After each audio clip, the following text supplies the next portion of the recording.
जय हिंद साथियों, मैं आकाश चौहान। आप देख रहे हैं ताज़ा न्यूज़ 99 यूपी। दोस्तों, बहुत ही दुःख के साथ ये मैं इंटरव्यू कर रहा हूँ क्योंकि कहना नहीं चाहिए, क्योंकि जितना ख़ास उपेंद्र जी थे उतना ही ख़ास तनु जी हैं। लेकिन जब भी मैं माइक पकड़ता हूँ तो हमारे लिए कोई ख़ास नहीं होता है। जो हमारा कर्तव्य होता है मैं वही दिखाने का प्रयास करता हूँ। दोस्तों, आज तक बहुत सारे न्यूज़ वालों ने आया और तनु जी का, उनके पिताजी का, उनके माँ का, तमाम उनके दोस्तों का इंटरव्यू वो लोग ने लिया। लेकिन कभी ये न्यूज़ वाले या और लोग ये नहीं सोचे कि क्या उपेंद्र के दिल में क्या था? उनके इमोशन को कोई क्यों नहीं बता रहा है? बहुत सारी बातें हैं जो आज मैं करना चाहता हूँ, हालाँकि बहुत सारे सवाल हुए, लेकिन सारे सवालों से हट के मेरा सवाल है इनसे, क्योंकि आज तनु जी के मैं पास आया हूँ। कुछ हमारे मन में, हमारे दर्शकों के मन में बहुत सारी बातें खटक रही थी, जो पर्दे के अंदर थी, उसको मैं बाहर करना चाहता हूँ। तो आइए मिलाते हैं। क्या नाम है आपका? जी, मेरा नाम तनु सिंह है। देखिए, ये तनु जी हैं और बहुत ही इत्तेफ़ाक की बात है कि 7 दिसंबर में 2024 में एक्सीडेंट होता है उपेंद्र लाल यादव जी का और 7 फरवरी को उनकी मौत हो जाती है। आप देखिए, विधि के विधान को आप देखिए, 7 को एक्सीडेंट और 7 को ही मौत हो जाती है। लेकिन आज उनके मौत पे लोग राजनीति कर रहे हैं। मदद की बात कही जाए तो बहुत लोग मदद किए हैं और तमाम तरह की अपनी बातें कर रहे हैं, मैंने किया। लेकिन सारी सच्चाई हम लोग जानने का प्रयास करेंगे, किस तरीके का मदद किसने किया और कहाँ तक उनके पत्नी का भूमिका रहा सपोर्ट करने में। मैडम, ये बताइए कि जैसे एक्सीडेंट जिस दिन हुआ, आपको कैसे पता चला? मुझे फ़ोन आया कि इनका एक्सीडेंट हो गया है, तब मुझे विश्वास नहीं हुआ। तब फिर उसके बाद मैं बोली कि मुझे विश्वास नहीं, मज़ाक कर रहे हैं। तो बोले ठीक है फ़ोटो भेजना, फ़ोटो भेजें। मैं उसी समय तुरंत गई, रात का समय था, फिर देखी कि ये इनका एक्सीडेंट हुआ है। तो बताया जाता है कि प्रकाश हॉस्पिटल में भर्ती कराया गया था, तो वहाँ पे आप थीं? हाँ, मैं वहाँ गई थी।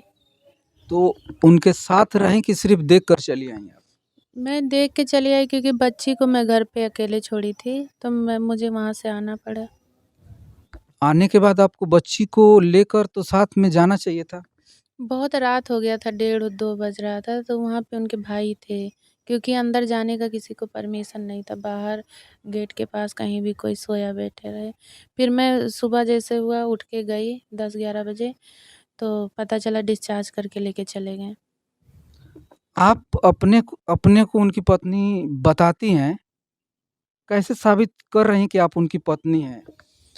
कैसे साबित करना, मेरी एक बच्ची है, परिवार रजिस्टर में नाम है, बच्ची पैदा हुई तब का वो है पूरा, पत्नी का धर्म आपको पता है? सारी चीज़ें पता है। आप बोल रही हैं कि कुटुंब रजिस्टर में नाम है। क्या नाम होने से पति का धर्म निभा जाता है क्या? ऐसा कुछ नहीं है। जब एक्सीडेंट हुआ तो आपको उस रात, चाहे बच्चा सोया हो, चाहे जिस भी हालात में हो, आपको लेकर जाना चाहिए था। क्योंकि देखिए, माँ-बाप हैं, अलग उनकी भूमिका है, भाई का अलग भूमिका है, लेकिन आपके जीवन का जो आधार है, जो आपके सुख-दुःख में हमेशा सहयोग, सपोर्ट करते हैं, जो आपकी छाया हैं, आप उनको कैसे छोड़कर आ सकते हैं बच्चे के लिए? बच्चे को लेकर जा भी तो सकती थी। बच्चे को छुई तब इतना नहीं पता था कि इतना कुछ सीरियस है, बस यही था कि यहाँ चोट लगा है, ये सारी चीज़ें नहीं पता थी। और बात यहाँ की थी कि वो मेरे साथ रह नहीं रहे थे 10 महीने से, लेकिन तब भी मैं गई, मैं सारी चीज़ें करने के लिए तैयार थी। आखिर क्यों नहीं रह रहे थे? उसका भी थोड़ा-सा खुलासा करिए आप, खुल के बात करिए मुझसे आज। उम, देखिए अब वो नहीं है तो मैं उनके बारे में कुछ बुराई कर नहीं सकती हूँ। मैं बस यही कहूँगी कि हाँ, बड़ी रीज़न थी जो मैं उनके साथ मेरा उनका झगड़ा चल रहा था। बस। मतलब झगड़ा चल रहा था तो क्या लगता है कि झगड़ा में मतलब 1 साल से आप दूर हो गई, बीच में बात-उत फ़ोन से आप करती थी या नहीं करती थी? क्या है थोड़ा-सा बताइए? करती थी, वो बच्ची से बात करने के लिए फ़ोन करते थे, बात होती थी। कभी जब कोई चीज़ ज़रूरत पड़ता था, जैसे उनका हेलमेट, चाबी माँगना रहता था तो फ़ोन करते थे। मऊ से बनारस तक वो गए, सुना गया कि लखनऊ तक गए। कितना बार आपने गया मिलने के लिए, कितना उनका सहयोग किया, कितना सपोर्ट किया? मैं 2 बार गई, क्योंकि जब मैं फर्स्ट बार गई पैसा लेके तो ये सारे लोग मेरे से जो बोले कि इसको क्यों कोई बुलाया है, क्यों इसको भेजे हो? झगड़ा कर रहे थे दूसरे से और मैं बोली मुझे पैसा देना, मेरा पैसा भी नहीं लिए। सब बोल रहे थे कि मुझे उसका पैसा नहीं चाहिए, हम ज़मीन बेच देंगे तो पैसा नहीं चाहिए। तो उस समय मुझसे बोला गया, रवि प्रकाश बोले कि ऐसा करो कि तुम चली जाओ, ये लोग पैसा नहीं लेंगे। मैं वहाँ से चली आई और उसके बाद फिर मैं दोबारा रवि प्रकाश के साथ गई। फिर वहाँ मैं पैसा लेके मैं बोली मुझे पैसा देना है, आप बोल दीजिएगा तो हो सकता है ले लें। तो उनको भी वो लोग बोलने लगे, उसको काहे लेके आ रहे हो? वो क्यों आ रही है? तब फिर उसके बाद मैं बोली, रवि बोले कि जाने दो, तुम अभी मत जाओ, ये लोग जब खुद बुलाएँगे तब जाना। आप किसी के बोलने से कैसे मतलब उनको छोड़ के आ सकती हैं, जो ज़िंदगी और मौत से जूझ रहा हो? कुछ भी कोई बोले, पति तो पति ही होता है ना? कोई कुछ भी बोल दे, भाई बोल दे, क्योंकि उन लोग को गुस्सा रहा होगा किसी न किसी के बात को लेकर। तो जो आपके जीने का आधार है, किस तरीके से आप उसको छोड़ सकती हैं?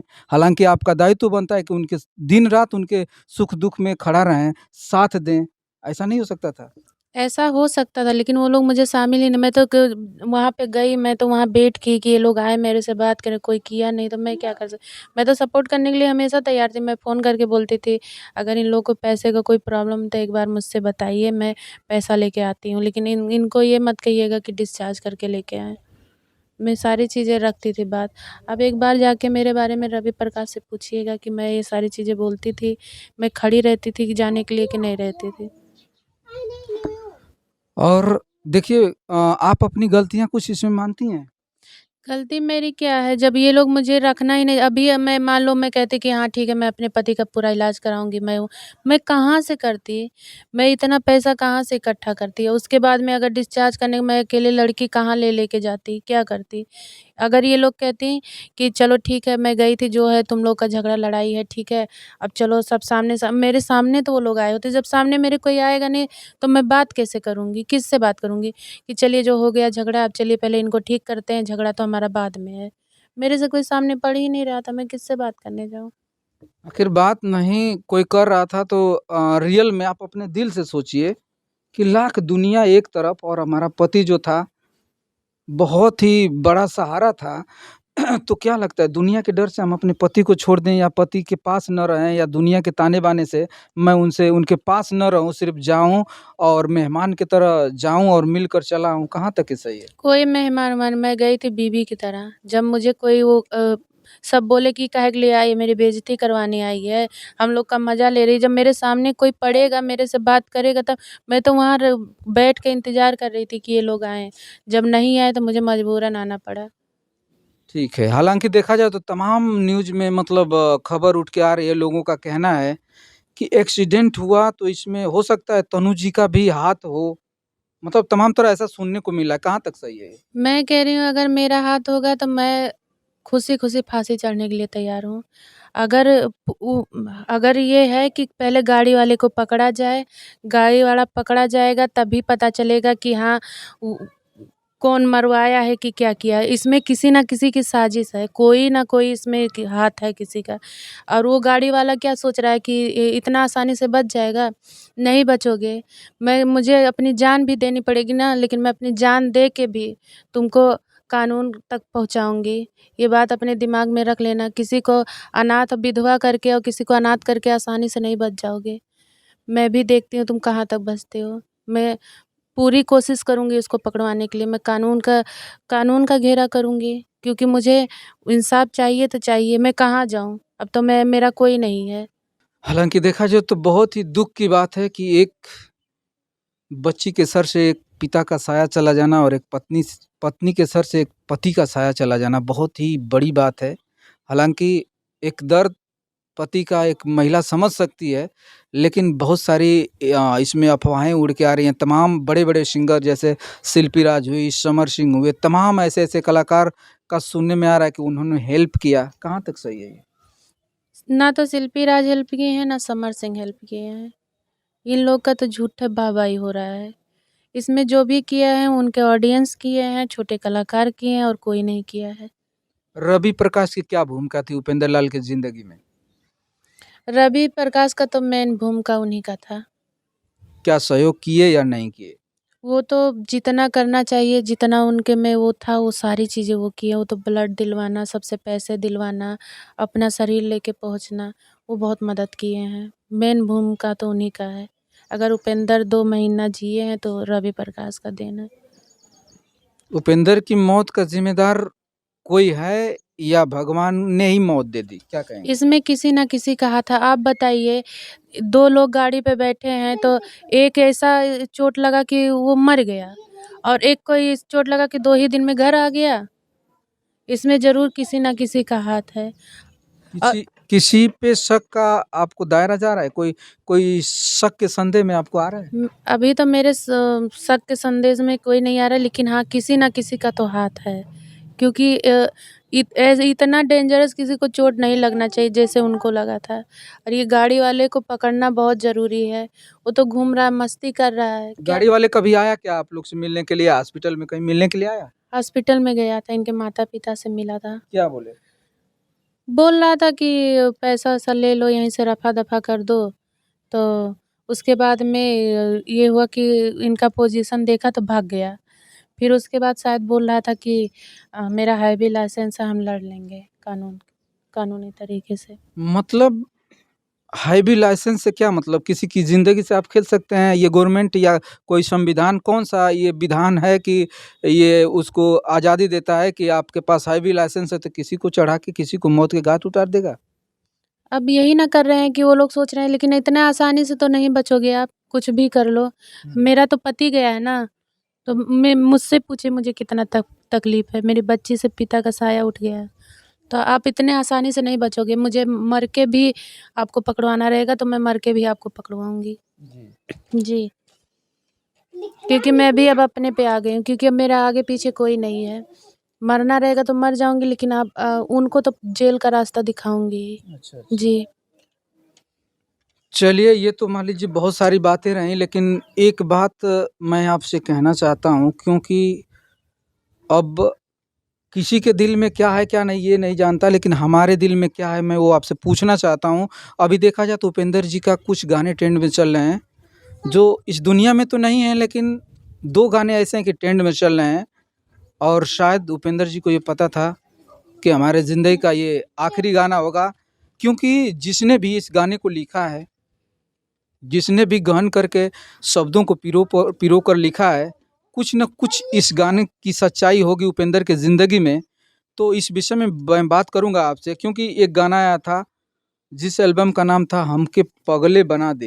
हालाँकि उस गाने का जो लाइन था, हम पगले हो जैती हे भगवान ता याद न उनकर आइत, ना डॉक्टर ना ओझा कौनो समझ पावे ये बतिया के, इहे सोच के मर जैती मिलत न बा मवतिया के। देखिए बहुत बड़ी बातें हैं ये। इससे उनके ज़िंदगी में कुछ तनाव था, ये अपने लाइफ़ के ऊपर ये गाना लिखे या कैसे इस गाने को लिखे, क्या कहेंगे इस पे? अब तो इनके राइटर बताएँगे जो लिखे हैं, मैं क्या बता सकती हूँ। और दूसरी बात तो इस प्रकार का तो मुझे नहीं लगता उनको कोई तकलीफ़ था। ऐसा नहीं लगता कि वो अपनी ज़िंदगी से तंग आ चुके थे? ज़िंदगी से तंग नहीं आए थे, अब क्या उनके मन में था पता नहीं, लेकिन हाँ, उनको थोड़ा प्रेशर घर से भी था, थोड़ा प्रेशर मेरा भी था, ये मैं मानती हूँ। सुना गया कई न्यूज़ों में कि आपने उन्हें जेल भी भिजवाने का काम किया। जेल नहीं भिजवाए भैया, जेल भिजवाने का मतलब समझते हैं? जब कभी हम लोग को मार-पीट होता था, वो मुझे मारते थे, कोई तोड़-फोड़ करते थे, तो मैं रूम में दरवाज़ा बंद कर लेती थी, 100 नंबर बुला देती थी। तो 100 नंबर किसी को जेल नहीं भेजता था। वो ले जाते थे, हस्बैंड-वाइफ का झगड़ा बोल के वो चले आते थे। बस इतना होता था। मतलब आपने तो थाना तक उसे पहुँचा दिया ना? हाँ, पहुँचाई हूँ कि जब मेरे पास कोई ऑप्शन नहीं रहता था, ज़्यादा ओवर करते थे तब ऐसा होता था। जी। हालाँकि दोस्तों देखा जाए तो 2 ही गाने मैं बता रहा हूँ। हालाँकि मैं कभी से भी मैं बात करूँगा और वॉइस वॉइस रिकॉर्डिंग में डालूँगा कि इन दोनों की ज़िंदगी में हकीकत क्या था। एक गाना वो ट्रेंड करा और दूसरा गाना एक ये था कि हई तोहरा ज़िंदगी के हमही जे कांटा, तो दुनिया से जात बानी बाय बाय टाटा। क्या कवि की लेखनी है? कहाँ तक उसके ज़िंदगी में ये परेशानी थी या काफ़ी तनाव, काफ़ी डिप्रेशन था, इसके लिए हुआ कि क्यों हुआ ये तो मैं नहीं जानता, और उसके नीचे एक लाइन लिखी गई थी केकरा पे भड़कबू, केकरा पे भड़की, केकरा अब मरबू चाटा, तो दुनिया से जात बानी बाय बाय टाटा। बिना बेदर्दी के साथ जी लिहा जिंदगी अपना हिसाब से हो, दूसर भइल मीठ तो के हम भइली खाटा, तो दुनिया से जात बानी बाय बाय टाटा। कहाँ तक उसके ज़िंदगी की ये हकीकत है और कहाँ तक गलत है, कहाँ तक सही है, इस चीज़ का मैं पर्दाफाश करूँगा, क्योंकि जो इसके राइटर हैं विनय बेदर्दी जी हैं, और उनसे भी मैं बात करके और वॉइस रिकॉर्डिंग ज़रूर सुनाऊँगा आप लोग को कि क्या उनकी ज़िंदगी में तनाव था। ऐसा नहीं ना कहीं तन्नू जी से और उनसे काफ़ी कोई झगड़ा झंझट को लेकर काफ़ी तनाव में चल रहे थे, या घर वालों के प्रेशर से काफ़ी तनाव में चल रहे थे। तो तमाम तरह की ऐसी बातें होंगी जो मैं आपको आगे पर्दाफाश करूँगा। दोस्तों, ये उसके ज़िंदगी का सब हिसाब किताब था। लोगों ने बहुत प्यार दुलार दिया, बहुत मान सम्मान दिया। हज़ारों लाखों दिलों पे जो राज करता था उपेंद्र लाल यादव, आज इस दुनिया में नहीं है, लेकिन उसका दर्द उनके दर्शकों में देखने को आपको हमेशा मिलेगा। उनकी कमी हमेशा खलेगी कि एक कोई उनका सिंगर ख़ास था जो काफ़ी लोगों को इमोशनल कर गया, रोने पे मजबूर कर गया। तो ये तो दर्शक थे, ऑडियंस थे जो रोने के लिए मजबूर हैं। ये तो उनका परिवार है, सोचिए इस परिवार पे क्या गुज़रता होगा, कहाँ तक सच्चाई है, कहाँ तक गलत है, ये तो आगे और सारे खुलासे होंगे।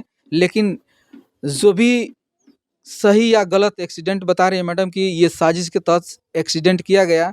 जो भी वो गाड़ी से एक्सीडेंट हुआ, वो गाड़ी वाले का घर बलिया बताया जाता है, लेकिन इनका कहना है कि आने वाले समय में सिर्फ 13 ही को बीतने दीजिए, मैं अपने पति को न्याय दिला के रहूँगी, क्योंकि अगर न्याय नहीं मिला तो मैं धरना प्रदर्शन पे बैठूँगी, उसके घर पे जाऊँगी, थाने का घेराव करूँगी, तमाम मीडिया वालों को लेकर मैं जाऊँगी, लेकिन अपने पति को न्याय दिलाने का मैं काम करूँगी। कहाँ तक ये न्यूज़ या जो भी बातें हैं सही है गलत है, आप खुद डिसीजन दीजिएगा। दोस्तों, लास्ट सवाल सरकार से मेरा यही है कि एक मऊ ज़िला का उभरता कलाकार उपेंद्र लाल यादव, जो हज़ारों लाखों दिलों पे वो राज करते थे, हालाँकि कोई भी घटना हो जाती है, अगर किसी नेता के पास किसी बड़े स्टार के साथ या किसी भी बड़े लोगों के साथ अगर कोई अनहोनी हो जाती है, घटना हो जाता है, तो तमाम सरकार, जो भी विधायक हुआ, प्राइम मिनिस्टर हुए, तमाम बड़े-बड़े विधायक, नेतागण उनके घर आते हैं, तमाम तरह का सांत्वना देते हैं। और 1 महीने, ये तो 2 महीने की बात है, 10-5 दिन में उसको अंदर कर दिए होते लोग। लेकिन एक गरीब कलाकार इस दुनिया से चला गया, ऐसा लगता है कि इस सरकार में कोई सुनवाई नहीं है। तो मैं गवर्नमेंट से ये सिफ़ारिश करना चाहता हूँ, रिक्वेस्ट करना चाहता हूँ कि कानून सबके लिए बराबर है और इस परिवार को न्याय दिलाया जाए, क्योंकि एक बच्ची के सर से साया जाना और एक पत्नी के सर से साया चला जाना, इन लोग की ज़िंदगी में बहुत आहत की बात है ये। तो जिस तरीके से ये परिवार आज दुःख के दायरे में घूम रहा है, डिस्टर्ब हो रहा है, कोई सहारा नहीं बन रहा है, तो मैं कानून से, सरकार से ये दरख्वास्त करना चाहूँगा कि इस परिवार को न्याय दिलाया जाए।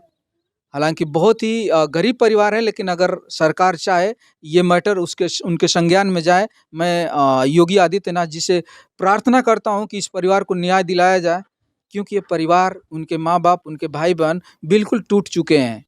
हालाँकि देखा जाए तो आगे अभी 2-4-5 दिन में तेरही भी है, तो अभी तक सारे लोग खामोश हैं, लेकिन उस गाड़ी वाले को मैं बताना चाहता हूँ कि तेरही के बाद जो इन लोग की मानसिकताएँ बन रही हैं, वो आपको देखने को मिलेगा। ये मेरा धमकी नहीं है, जो तन्नू जी ने बताया मैं बता रहा हूँ कि ऐसा नहीं करना चाहिए। हालाँकि उसका बयान था कि आप, मेरा हैवी लाइसेंस है, मैं लड़ लूँगा। ये कौन-सी बयानबाज़ी है? योगी जी, इस चीज़ को आप अपने संज्ञान में लेकर, अपने कानून को, अपने अधिकारियों को आदेश देकर इसका सही से, जो भी संज्ञान में अपने लेकर सही से जो मैटर है उसको न्याय दिलाने का काम करें। नेक्स्ट वीडियो देखने के लिए आप ऐसे ही बने रहिए। जय हिंद।